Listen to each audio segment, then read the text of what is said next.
Hi, it's Fire Inspector Matt Newman here with some important information about smoke detectors. Did you know that last year, 3,700 people in the United States died in home-related fires, and 95% of those fires occurred at night while the families were sleeping?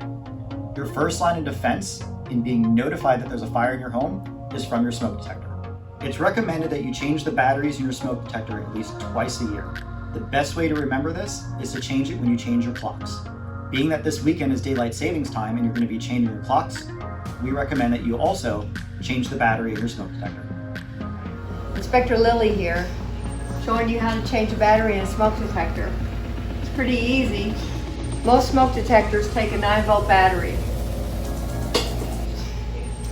You just pull it out.